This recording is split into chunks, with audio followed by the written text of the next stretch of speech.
Good morning, everyone. I am Shalise Obalgas, one of your reporter for today, and I will be discussing about constituency trees and rules. Syntax is about the study of sentence structure.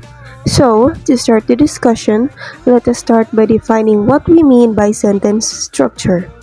Sentence structure refers to the physical nature of a sentence and how the elements of that sentence are presented.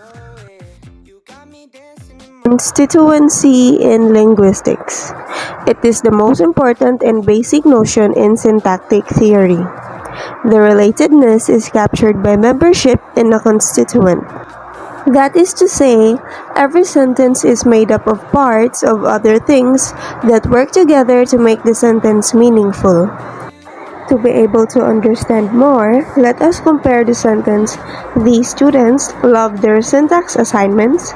From these sentences, "The student loved his phonology readings," and "The student hated his morphology professor." As you can see that the relationship between all the sentences are similar but has its different kind, which is an entity to love or hate another entity. To better understand why these sentences are similar, we are going to identify their constituents. For the first sentence, we have the constituents "the student" and syntax assignments.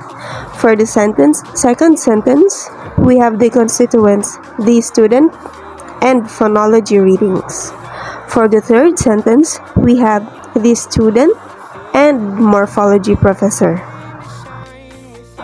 The captured similarity is depicted by determining the relationships of the words in a sentence, where in all three sentences there is one entity, which is the student, who are either hating or loving another entity.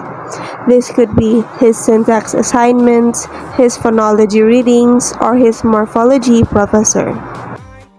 In order to capture the intuition that certain words are more closely connected than others, and the intuitions about relationships between words in the sentence, this can be broken down into constituents, which are a group of words that are organized as a unit and the organization of those constituents.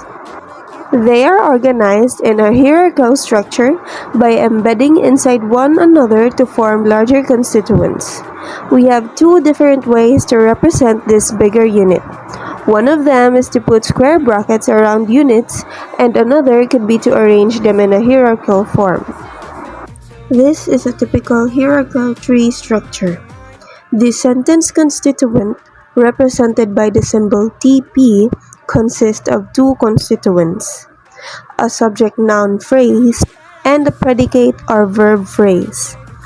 The subject-noun phrase in turn contains a noun and a determiner. Similarly, the verb phrase contains a verb and an object-noun phrase. The object-noun phrase is further broken down into three bits: a determiner, an adjective syntax, and a noun. As you can see, this tree has constituents, each represented by the point where lines come together, which are inside the other constituents. This is a hierarchical structure. For example, in the sentence, "My dog Aristotle bit the postal carrier on the ankle." The constituent parts are the subject, made up of a noun phrase, which is "my dog Aristotle," and the predicate, a verb phrase, which is "bit the postal carrier on the ankle." A noun phrase, abbreviated by NP, is made up of a noun and its modifiers. Modifiers that come before the noun include articles, possessive nouns, possessive pronouns, adjectives, or participles. Modifiers that come after include prepositional phrases, adjective clauses, and participle phrases.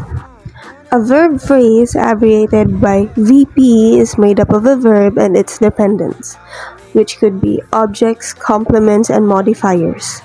Each of the phrases in the sentence can be further broken down into its own constituents.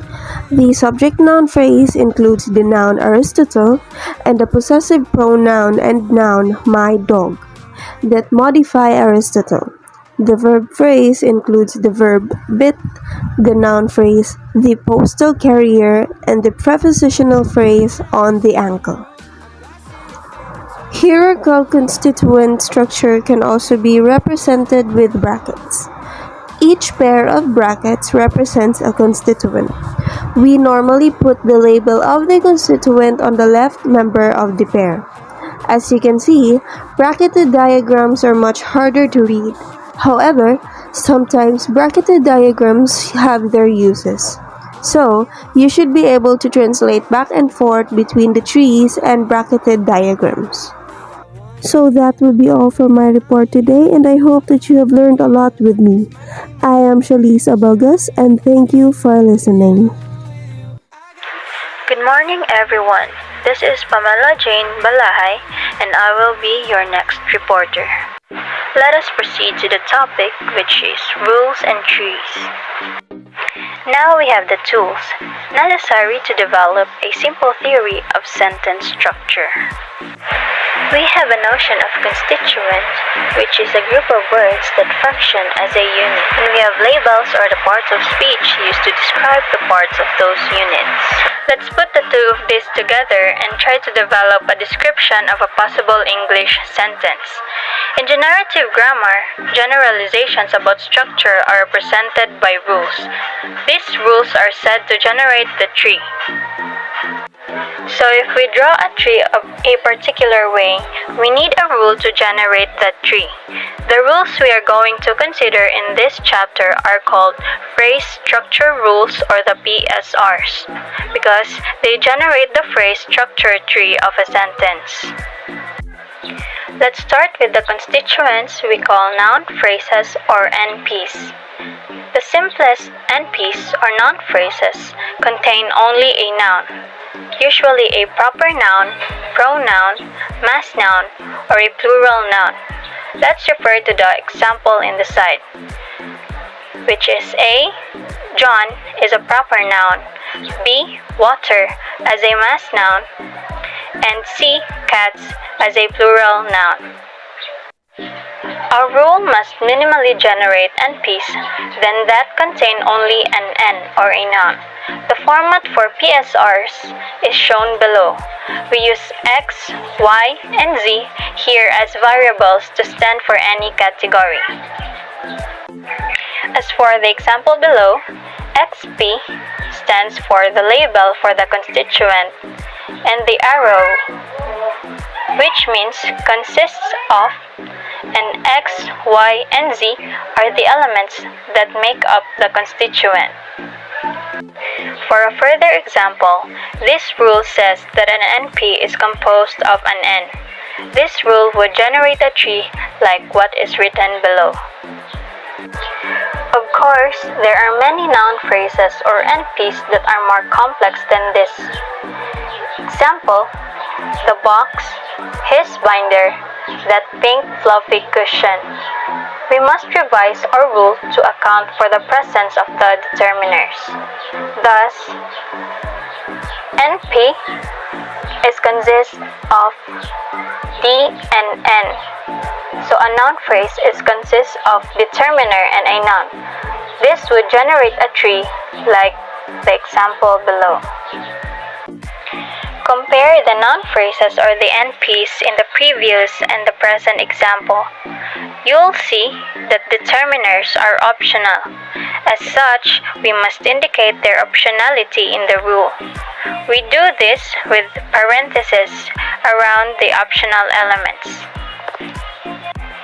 For example, NP consists of D and N. Or in other words, the noun phrase consists of determiner and a noun, except that D is within the parentheses, as the rule says determiners are optional. So moving forward, nouns can also be optionally modified by adjectives, so we will need to revise our rule as in written below. NP consists of D, ADJP, and N, or the noun phrase, consists of determiner, adjective, and the noun. Let us refer to the example sentences. Letter A, the big box, and B, his yellow binder. So, the determiners there are the and his, while the adjectives are big and yellow, and the noun there is the box and the binder. So don't worry about the P in ADJP yet, because we'll explain that in the further discussion. In addition, nouns can also take prepositional phrase modifiers, or the PP. So once again, we'll have to revise our rule. It is written as NP consists of D, ADJP, N, and PP, wherein D, ADJP, and PP are within the parentheses as they are optional.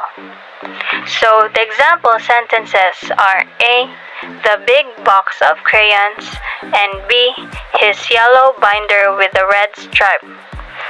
So the determiners there are the word the and his, while the adjectives are the word big and yellow, while the noun are box and binder, while the prepositional phrases modifiers are of crayons and with the red stripe. For concreteness, let's apply the rule. As you can see in the example below, the NP constituent consists of 4 subconstituents, which are the D or determiner, ADJP or the adjectives, N for the noun, and PP for the prepositional phrase modifiers. For the moment, we need to make one more major revision to our NP rule. It turns out that you can have more than one adjective and more than one PP or prepositional phrase modifier in an English NP.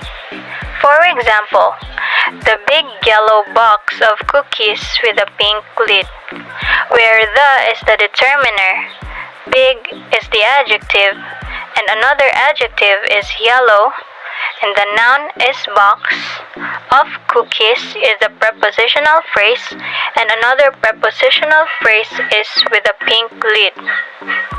In this NP, the noun box is modified by big, yellow, of cookies, and with a pink lid. The rule must be changed then to account for this. It must allow more than one adjective and more than one PP modifier. We indicate this with a plus, which means repeat this category as many times as needed. Now, the rule must be written as NP consists of D, ADJP plus, N, and PP plus, wherein D, ADJP plus, and PP plus are within the parentheses. Adjective phrases or ADJPs and adverb phrases or ADVPs. Consider the following 2 NPs or the noun phrases. A, the big yellow book, and B, the very yellow book. On the surface, these 2 NPs look very similar. They both consist of a determiner followed by 2 modifiers and then a noun. But consider what modifies what in these NPs. In example A, the word big modifies the word book, and also the yellow modifies the word book. In example B, on the other hand, only the word yellow modifies the book. Very does not modify book. It modifies yellow. The structures of these 2 phrases are actually quite different. In example A has 2 adjective constituents that modify the N, whereas in example B has only one, which is very yellow. These constituents constituent is called an adjective phrase or ADJP. The rule for the adjective phrase is given in this example. The ADJP consists of ADVP and adjective, wherein the ADVP consists of the adverb very and the adjective consists of the word yellow. Here is an example that will give us the following structures for the previous two NPs. Despite their surface similarity, these two NPs have radically different structures.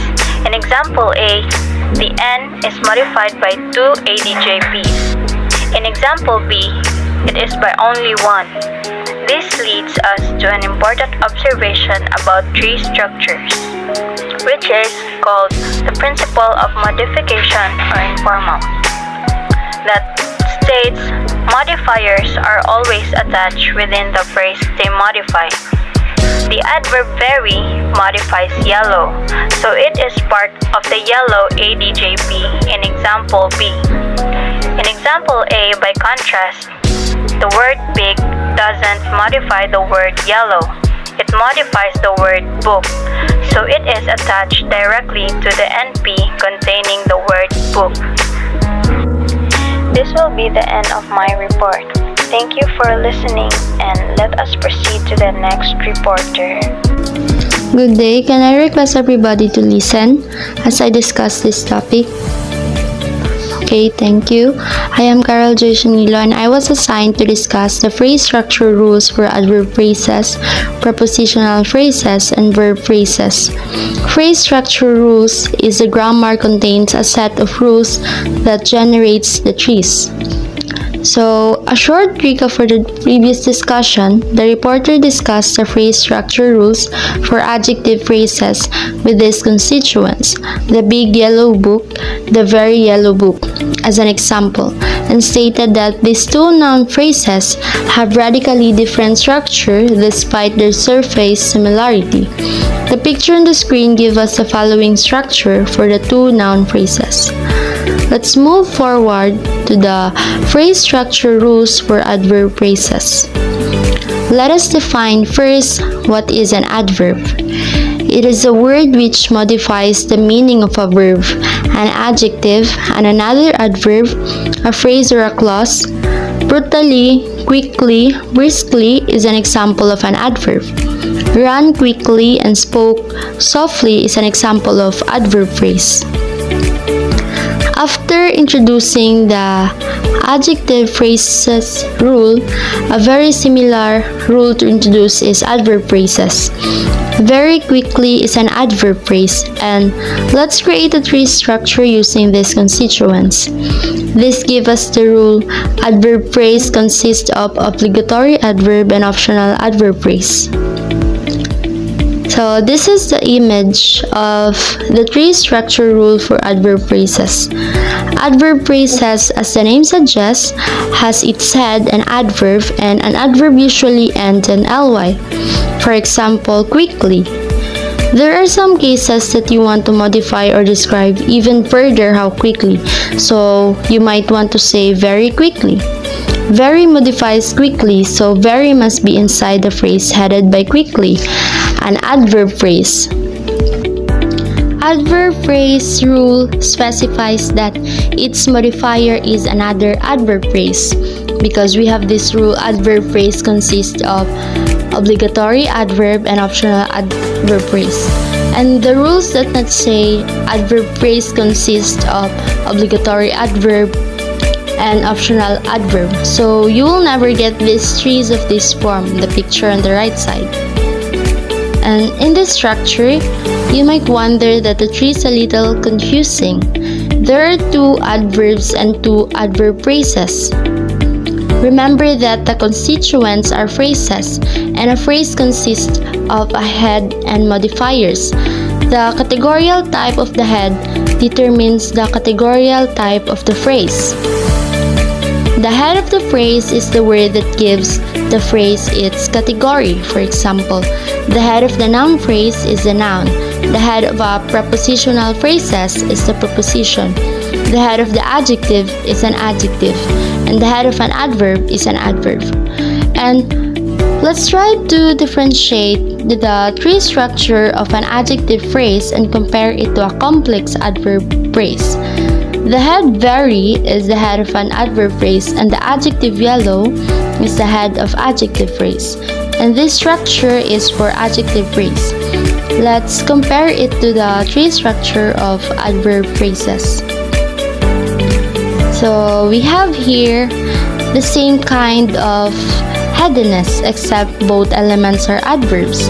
For this tree structure, very is the head of the lower adverb phrase. In the second picture, it emphasizes that quickly is the head of the higher one. To conclude, we have two adverbs, so we have two adverb phrases, and each has their own head. And with this in mind, we can explain why the word very is embedded in the adjective phrase. To understand better, let's discuss the principle of modification, a revised version. If an XP, that is a phrase with some category X, modifies some head Y, then XP must be a sister to Y, daughter of YP. It means that if we take the adjective phrase to be the mother, then its daughters are the adverb phrase and the head adjective. Since adverb phrase and adjective are both daughters of the same mother, then we can say that they are sisters. In the definition above the picture, it means that X and Y are variables that stands for any category.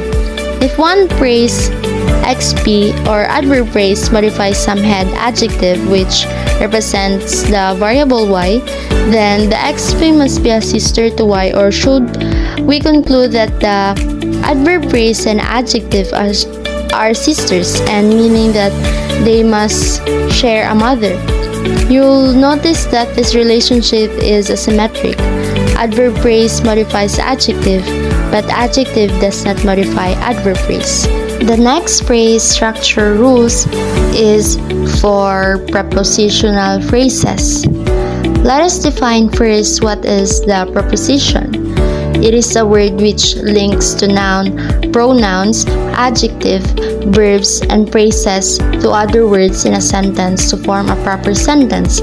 For instance, in, at, on, of, and to are some examples of prepositions. And for prepositional phrases, an example of this are on the chair, under the table, and off the counter. It is the next major kind of constituents. Most prepositional phrases take the form of a preposition or the head, followed by a noun phrase. These constituents have a preposition and a noun phrase. Later on, let's apply the prepositional phrases rule in these constituents. So we have here to the store, which the word to or the head of the prepositional phrases, while the store is a noun phrase. With is the head of prepositional phrases, and ax is a noun phrase. Behind is the head of prepositional phrases, and the rubber tree is a noun phrase. The rules appears to be prepositional phrases consist of obligatory preposition and obligatory noun phrase. And this is what it looks like when we create a tree structure. The prepositional phrases can break into preposition and noun phrase. The preposition has its head with, and the noun phrase can also break into subconstituents, which is the an as a determiner and ax as a noun. In the rule, it seems that both noun phrase and the preposition is obligatory. There may actually be some evidence for treating the noun phrase in prepositional phrases as optional. There is a class of prepositions, traditionally called particles, that don't require a following noun phrase. So for example, I haven't seen him before. I blew it up. I threw the garbage out. The underlined words are prepositional phrase, consisting of only a preposition. If these are prepositions, then it appears as if the noun phrase in the prepositional phrases rule is optional. So therefore, This gives us the rule prepositional phrases consist of obligatory preposition and optional noun phrase. Next is the phrase structure rule for the verb phrases. Verb is a word which denotes the action of a noun or asserts something about the noun or reveals events pertaining to the noun. Minimally, a verb phrase consists of a single verb. This is the case of intransitives. Intransitive verbs is defined as a verb that does not take a direct object. It seems that there is no word in the sentence that tells who or what received the action of the verb. So for this constituents, Ignatius left, the intransitive verb is left, and this gives us the rule verb phrase consists of verb. Verbs may be modified by adverbs, which are of course optional. We just add quickly to this constituent to apply this rule. We have quickly left as the verb phrase, and the rule appears to be verb phrase consists of obligatory verb and optional adverb phrase. Interestingly, many of these adverbs can appear on either side of the verb, and you can just have as many adverb phrases as you like. We have here sentences. Letter A is an example in earlier discussion, and we just add adverb in order to define this rule. So our sentence would be Ignatius deliberately always left quietly early. Our verb phrase would be deliberately always left quietly early. Deliberately is the adverb phrase, always is an adverb phrase, left is a verb, quietly is an adverb phrase, and early is an adverb phrase. This gives us the rule verb phrases consist of optional multiple adverb phrase, obligatory verb, and optional multiple adverb phrase. So this is a tree structure for that rule. Verb phrase can break into 5 sub-constituents. Adverb phrase with its head, deliberately as an adverb. Adverb phrase also with its head, always, as an adverb. Verb phrase with its head, left. And adverb phrase with its head, adverb, quietly. And adverb phrase with its head, adverb, early. It is possible to have 2 noun phrases in a sentence, for example, with a double object verb like spare. Both these noun phrases must come between the verb and any adverb phrase. Our sentence would be, I spared the student any embarrassment yesterday. The student is a noun phrase, any embarrassment is a noun phrase, yesterday is an adverb phrase. And this gives us the rule, verb phrase consists of optional multiple adverb phrase, obligatory verb, optional noun phrase, and optional multiple adverb phrase. And the image in the screen is a picture of the tree structure of that rule. Verbs can be modified by prepositional phrases as well. These prepositional phrases can be arguments, as in the transitive verbs, or they can be simple modifiers, prepositional phrase like for $1 below. These prepositional phrases can appear either after an adverb or before it. So we have the sentence, Bill frequently got his buckets from the store for $1. Frequently got his buckets is a verb phrase, from the store is a prepositional phrase, and for $1 is also a prepositional phrase. And with this sentence, this gives us rule, verb phrase consists of optional multiple adverb phrase, obligatory verb, optional noun phrase,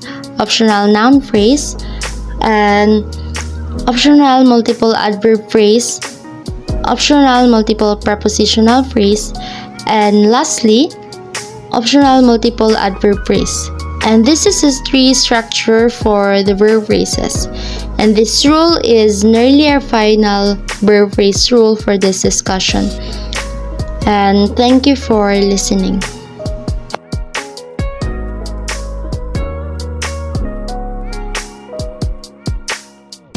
Good afternoon, everyone. I am Rona Soria, your next reporter. Our next topic is about clauses. But before that, let's have a recap. on some important terms. These terms will be used in the next slides. First, labeled as TP is tense phrase. Next is NPs for noun phrases, VPs for verb phrases, EPs for adjective or adverb phrases, PPs for prepositional phrases, CPs for embedded clauses, C for complementizer, T for modal verbs or auxiliary verbs, D for determiners, N for noun, and verb V. Now that we've done our recap, let's get started. In the previous presentation given by our reporter, we've seen how the noun phrases, verb phrases, adjective or adverb phrases, and prepositional phrases can be hierarchically organized with respect to one another. One thing that we haven't accounted for is the structure of the sentence, or more accurately, clause. Let us now take a look at this example. Bill frequently got his buckets from the store for $1. When we say clause, a clause consists of a noun phrase and a verb phrase. In this example, our noun phrase is Bill, and our verb phrase is frequently got his buckets from the store for $1. Therefore, the rule that we will use in this example is TP consists of NP and VP.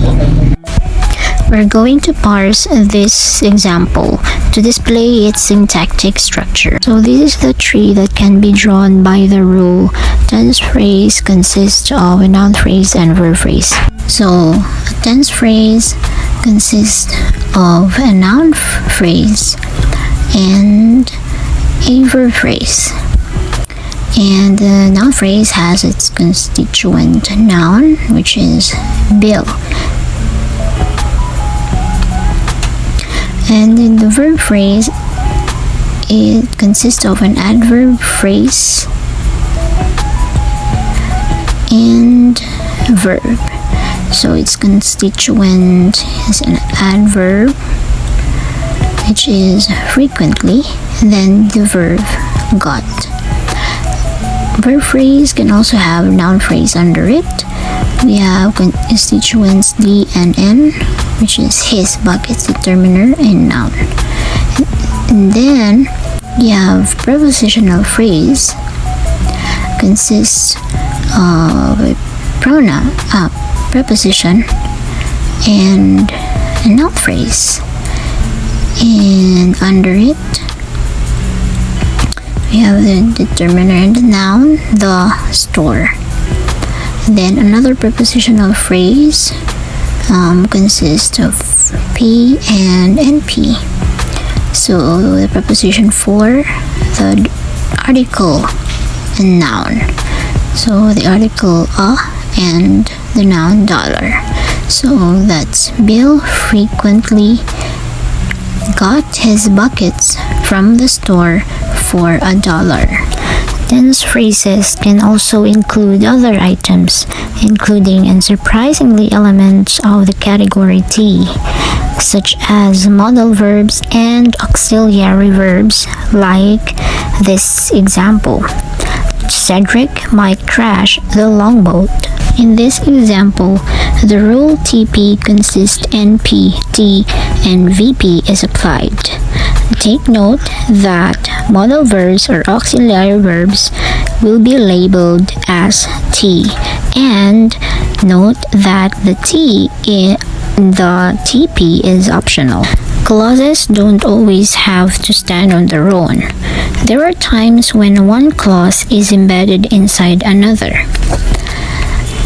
In this example, Sean said he decked the janitor.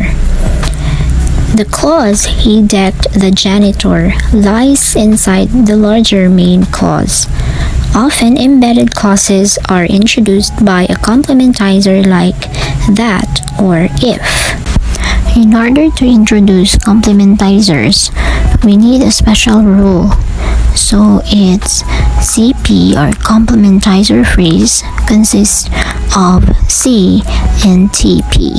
Note that C is labeled here with close and open parentheses.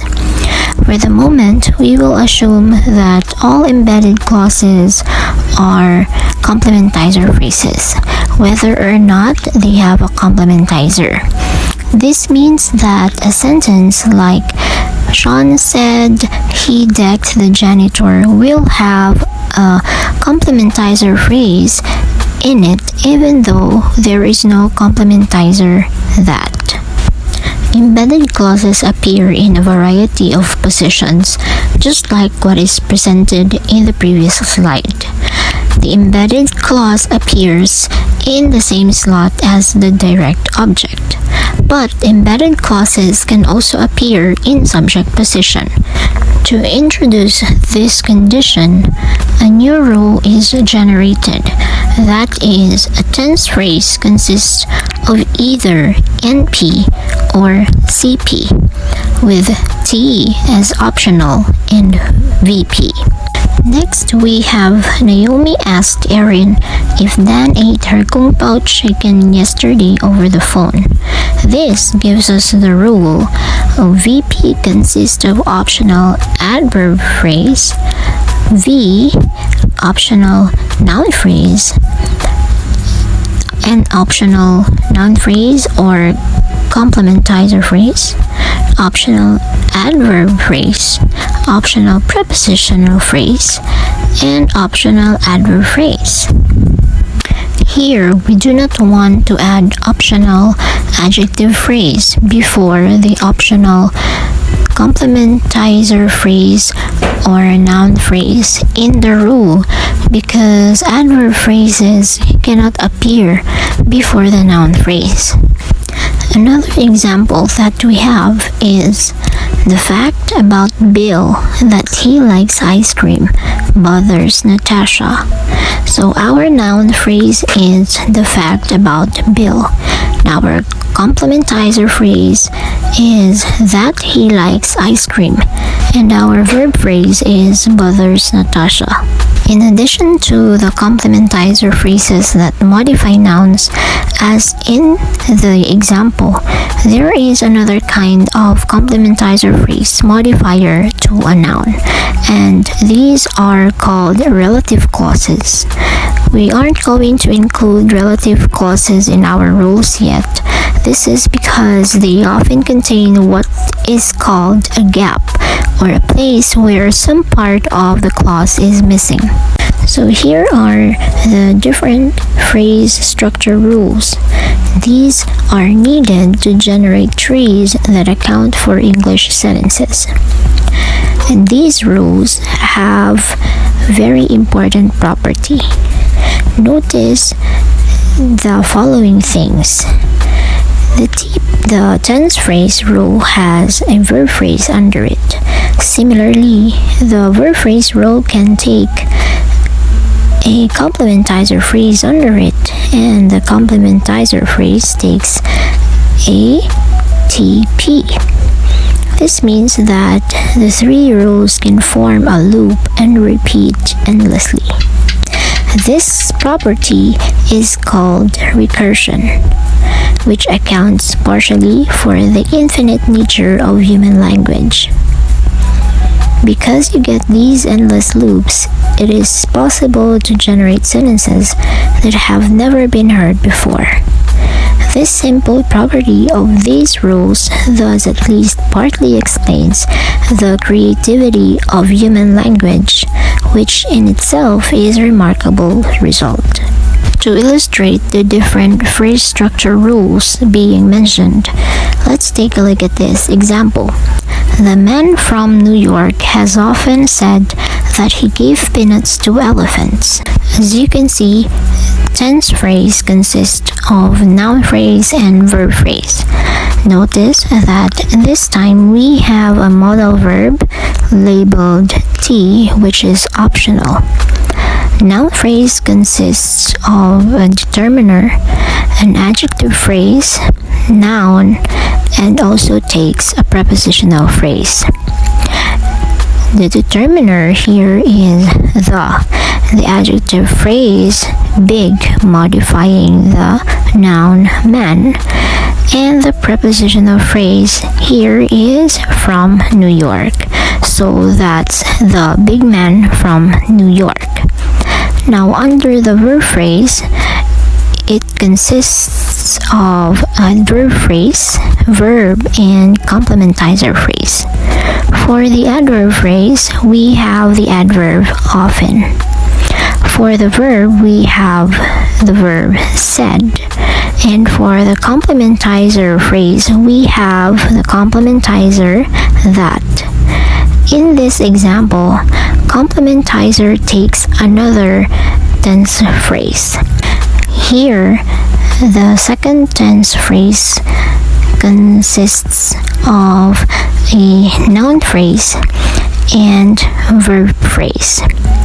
For the noun phrase, we have the noun as its subconstituents.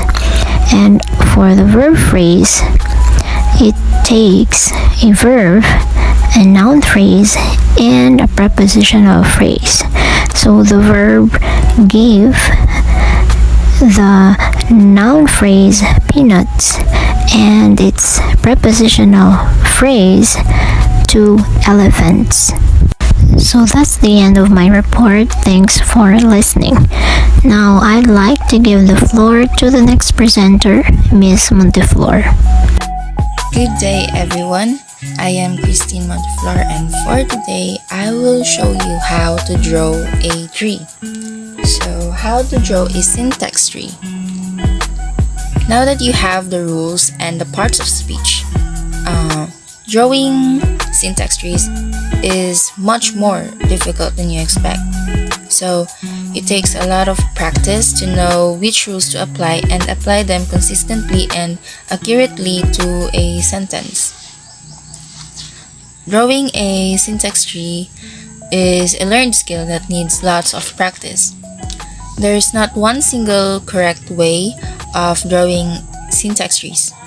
There are different techniques and different ways that you might analyze a sentence in order to draw your tree in different ways, and there's not one single agreed upon convention for drawing them.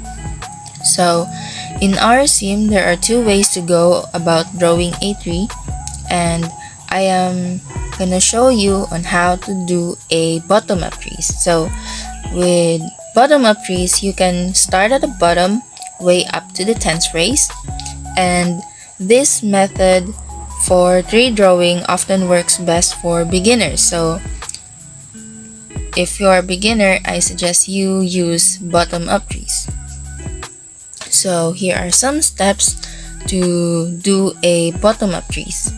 So first, write out the sentence and identify the parts of speech. So here is our example. The very small boy kissed the platypus.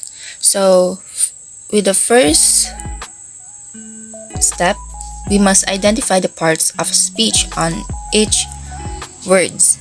So the is a determiner, very is an adverb, small is an adjective, boy is a noun, kissed is a verb, the is a determiner, and platypus is a noun. So the second step is identify what modifies what. So remember the modification relations. If the word modifies something, then it is contained in the same constituent as that thing. So the modifies boy. So the word the here modifies the noun boy here. Very small modifies boy. So very small modifies boy. Very modifies small. The modifies platypus, these two, and the platypus modifies the word kissed. Now that we know what modifies the words, let's go to the next step. link together items that modify one another. So it often helps to start at the right edge. So we would start with the platypus, and it always start with adjacent words if the modifier is modifying a noun. So the rule you must apply is the noun phrase. And now we have this, so we must apply the verb phrase. So the fourth step is make sure you apply the rule exactly as it is written. So in our previous reporter, as they have said that they've talked about the heads. So as you can observe, I didn't put the adjective phrase right above here, and I put the adverb phrase above here. So why? So remember the principles of modifications. Modifiers are always attached within the phrase they modify. So our adverb here modifies our word small here. So it is still part. So our word very here is still a part of the word small here, since it modifies. The very modifies small, so that becomes a adjective phrase. So the next step is keep applying the rules until all modifiers are all attached to the modified constituents. So because our word the here modifies our word boy, becomes noun phrase. So it is still connected here. Now that we have completed this, the sixth step is when you've built up the subject, noun phrase, and verb phrase, apply the tense phrase rule. So it's right above here. So this is what a syntax tree looks like. So the seventh step is the most important step of all. So go back and make sure that your tree is generated by the rules. Check each level in the tree and make sure your rules will generate it. If they don't, fix the structure. So let's go back and see if we did something wrong. So the platypus is that modifies our word kissed here. So our word the very small boy. So still remember the rule that modifies, the principle of modification. That's why we put the adjective phrase here. Always remember that rule. So some important considerations. Make sure everything is attached to the tree. Make sure every category has only one line immediately on top of it. So there's only one line.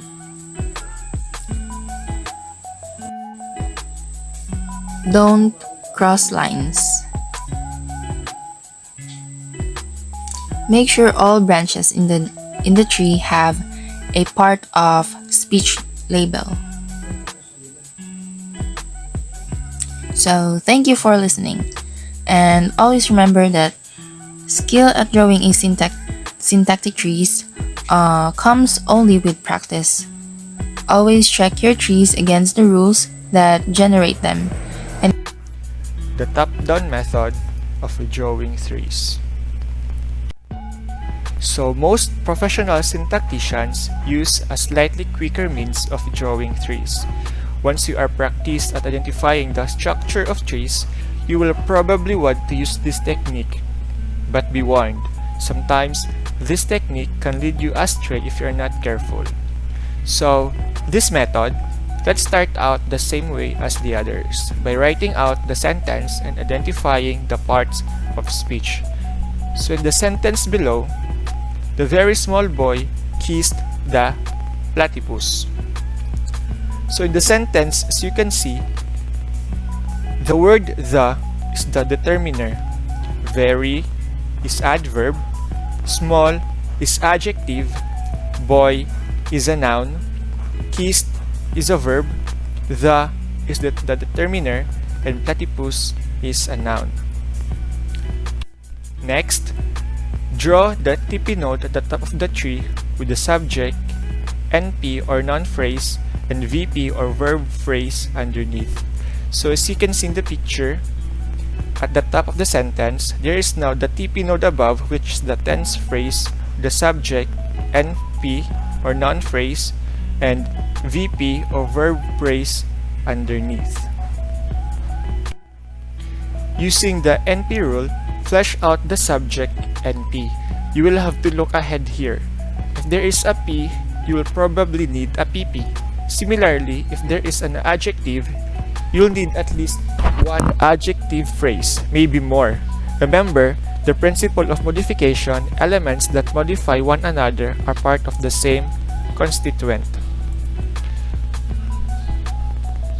So in the picture below, we will draw the TP node at the top of the tree here. And then, with the subject NP or noun phrase and verb phrase underneath. And then below the noun phrase is the followed by the noun boy. Here.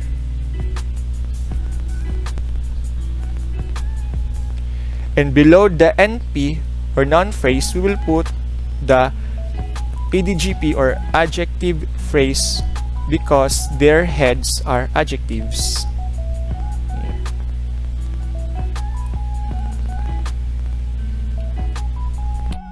Fill in the ADVPs, ADGPs, and PPs as necessary.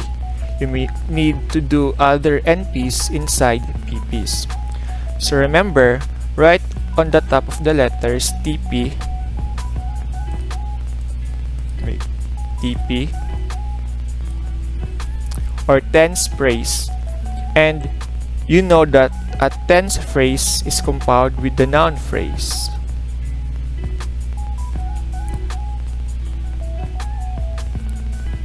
Which is the adjective phrase here.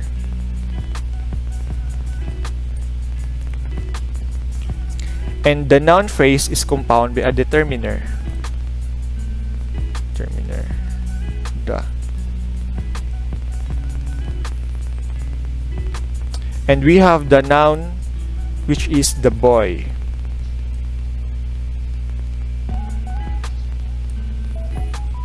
After that, we need to draw the line for the verb phrase. But we also have an adverbing the verb. So we're going to draw another line and write the adverb phrase, which is compounded with the word very.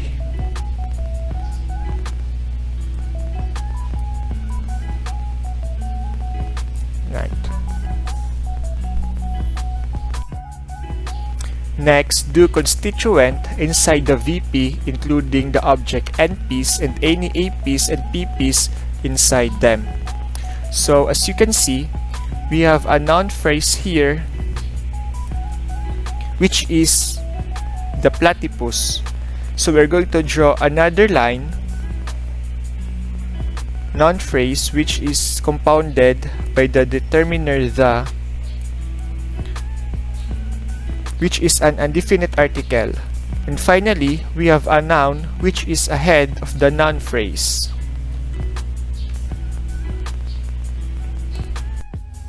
Again, The most important step is to go back and make sure that your tree obeys all the rules, as well as the golden rule of the tree structures.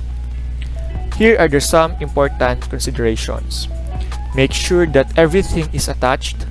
Make sure that every category has only one line immediately on top of it.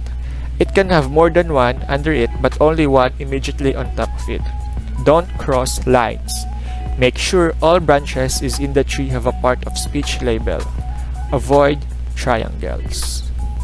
Hello everyone. Today I'm going to discuss about bracketed diagrams. Sometimes it is preferable to use bracketed notation instead of delimitation. This is especially true in a large part of the sentence that are irrelevant to discussion at hand. Drawing bracketed diagrams essentially follows the same principles for tree drawing. The exceptions is that instead of drawing lines connecting at the top, you put a square bracket on either side of the constituent.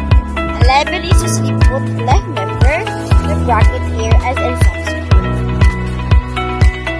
Both word and phrases are bracketed this way. For each point, you have a bunch of lines connecting. You have a pair of brackets. To see how this works, let's take our sentence. A sentence here is a very small boy keys on the platypus. Okay, first remark, part of speech. The is the determiner. The very is an adverb. A small is an adjective. The boy is a noun. And the keys is a verb. And the is a determiner. And the platypus is the noun. Modifications and ambiguity. Syntactic trees allow us to capture another remarkable fact about language. Let's start with the following sentence. The man killed the king with a knife. This sentence turns out to have more than one meaning, but for the moment consider only the less difficult reading. A cold phrases, which is a technical term of phrases, another way to saying the same thing. The man used a knife to kill the king. Remember the principles of modification. These principles of modification are revised if an XP that's be a phrase with some category of X modifies the head Y, then the XP must be a sister to Y. A knife modifies killed, so the structures will be look like. Describe how man killed the king. It modifies the verb killed, so that attached under the verb phrase. Now consider the other meaning. The king with the knife was killed by the man who used a gun. It as the knife modifying killed, so those attached to the end. Constituency test. We heal the linguistic generals are an syntax specifically up to the light of the specific method. That is, if we make a hypothesis about something, we must be able to test that hypothesis. It is the chapters we have supposed to be hypothesis that the sentences are composed the higher level of groupings called constituent. Constituent are presented in three structures that are generated by the rules. If the hypothesis constituency is correct, we should be able to test in the general. In order to figure out what kinds of tests we need, it is helpful to reconsider the specific of the hypothesis and definitions the constituent test that they are groups of words that can function as a unit. If they as the case, then we should find instances where groups of behave in a single units. These instances can serve as tests for hypothesis. In other words, they are tests for constituency. There are a lot of constituency tests lesson by the statistic literature. We're going to look at only 4 here: replacement, standalone, movement, and coordination. First, the smallest constituent in a single word. So it follows that if you can replace a group of words with a single word, then we know that groups forms a constituent, considered by its allies noun phrase, and it can be replaced with a single word, in this case, a pronoun. this is a replacement test. There is one important caveat to test of replacement. There are many cases of rules and optional items. When you replace a string or words with a single word, how did you know that we are just living off an optional item? To avoid this problem, we have to keep the meaning as closely related to the original as possible. This requires some judgment of your part. None of this test is absolute or foolproof. The second test, we will use the stand-alone test, sometimes also called the sentence fragment test. If the words can stand alone, it responds to a question. They probably constituent consider the sentence and repeated. We're going to test for the constituency for the stylized phrase. Paul ate a really fancy restaurant. Paul ate a really fancy restaurant. We ask a question. What did Paul do yesterday? So, Paul ate a really fancy restaurant. And we can swear in the digitalized group of words. And that's all of my report. And that's all. Thank you. Good morning, I am Shaika, one of the reporter for today. So movement is our third test of constituents.